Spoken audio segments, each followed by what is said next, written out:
Have you ever just looked at the world and felt like everyone's shouting in a different language? Science is over here, philosophy's over there, psychology and spirituality are in their own corners, and nothing seems to connect? Well, today we're going to dive into a framework that acts like a universal translator. It's a totally new lens for looking at reality, from the tiniest particles all the way up to the human heart and the vastness of the cosmos. You know, this whole thing, this massive system of thought, it comes from a really personal place. Its creator, C.J. Kahn, who uses he/him pronouns, he frames this work not as some stuffy academic project, but as a direct answer to a world he sees in crisis. It's about building something that matters, so when his kids grow up and ask him what he did during these chaotic times, he'll have a real answer. So, what is the actual problem that this framework is trying to tackle? It's that feeling of fragmentation we see absolutely everywhere. It's the constant conflict, the flood of misinformation. It's the fact that our most brilliant fields of study are basically stuck in their own little echo chambers, completely unable to talk to each other. And that can feel, well, just overwhelming, right? We're constantly bombarded with competing ideas of what's true, and there's no common ground to stand on. Science tells one story, philosophy another, spirituality a third. It feels like we're all trying to solve a giant puzzle, but we've been given pieces from a dozen different boxes. This is exactly where C.J. Kahn's journey started, a journey that's been going on for 2 decades. He didn't just want to point out the problem, to just critique all these silos. He wanted to actually build a bridge between them. He wanted to create a tool, a real tool, designed to help us all communicate and see the bigger, integrated picture. And this is what came out of that quest: the fractal, belief-driven, needs-based, triad, and relational physics framework. Yeah, it's a mouthful, so we're just going to call it fB3NR. And it's a seriously bold idea. It's being put forward as a meta-theory of everything, designed to be that common language, that fresh lens for seeing the connections that maybe have been there all along. Okay, so how on earth does it work? Well, the framework basically suggests that all of existence, and I mean everything, from your own thoughts to the laws of physics, can be understood through a simple, repeating pattern of 3 fundamental drives. And it all gets kicked off by one foundational spark. So, before anything else can happen, there's something called belief. Now hold on, this isn't about religion or your personal philosophy. In the world of fB3NR, belief is like a primal spark. It's the pre-rational hope or assumption that a different future is even possible. It's the engine that kicks any system, a person, a company, an atom, out of just sitting there and into motion. All right, once a system is in motion, the first of 3 core needs pops up: the need for refinement. This is the drive to create order, to seek truth, to understand things. It's the force that builds patterns, corrects mistakes, and tries to make sense of the world around it. You could say its main job is to reduce confusion and surprise. Next up is the need for sharing. This is all about connection, about integration. It's the glue that allows separate parts to communicate, to form relationships, and to work together as a coherent whole.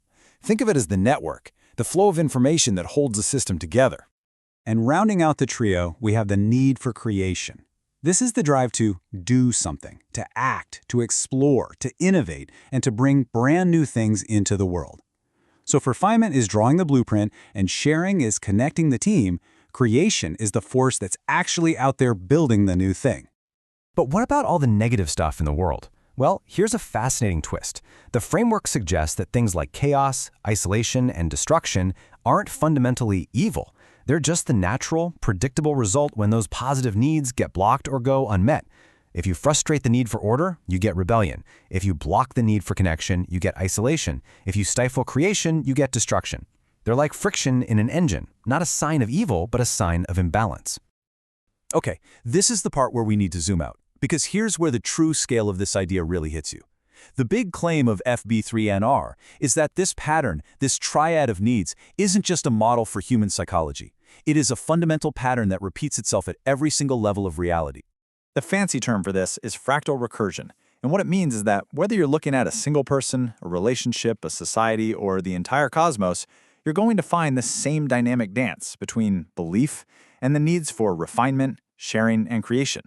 Basically, the fundamental rules of the game are the same no matter where you look. So let's make this personal. How does this apply to you?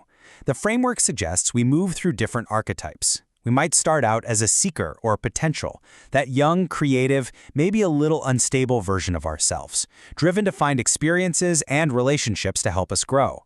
And over time, we can mature into an anchor, a more stable state where we've balanced some of these needs, but we're still seeking a missing piece to feel truly whole. And that right there points to one of the framework's biggest ideas about relationships. It says that becoming a complete, whole person, well, it's not a solo mission. It happens when two incomplete but complementary people come together to form a balanced, synergistic whole, where their combined strengths finally satisfy all three of those core needs. There's even a special name for this state of perfect, dynamic balance, a God unit. And let me be super clear, this has nothing to do with religion or a deity. It's a term for any system, a family, a high-performing team, a great partnership that has become so cohesive and balanced that it's way more than the sum of its parts. It's a system that's firing on all cylinders. Now, the framework also maps these needs onto archetypal roles it calls polarities, using terms like male and female. It's really important to get this. This is not about gender. It's about describing complementary functions in a system. For example, one archetype might naturally focus on creation and refinement, while its counterpart focuses on creation and sharing. The whole point is that neither one is complete by itself. Wholeness only happens when they come together in a relationship. And this exact same pattern scales way, way up. At the level of a society, you can analyze a nation's health by looking at its balance between innovation and new ideas, creation, stable government and laws, refinement, and social trust and connection, sharing. And then, if we get really speculative, the framework even maps this onto cosmology. And again, this is a conceptual analogy, not a proven theory yet, but it playfully maps gravity to the need for order, dark energy to its opposite, rebellion, and dark matter to isolation since it doesn't share information with light. The framework even uses this lens to think about cosmic puzzles. Take a black hole. You could see it as a point of ultimate, perfect internal order and refinement. But what is its effect on the galaxy around it? Immense disruption, chaos, entropy. It's an incredible metaphor for how these needs can be in this complex, tense balance with each other. Okay, we have covered psychology, relationships, society, and even black holes. That's a lot. So let's bring it all back down to earth and ask the most important question of all. So what? What does any of this mean for you, and how can you actually use it? First, let's be really clear about what fB3NR is at this moment. Its greatest strength is its mind-boggling scope. It tells a single story that seems to connect everything.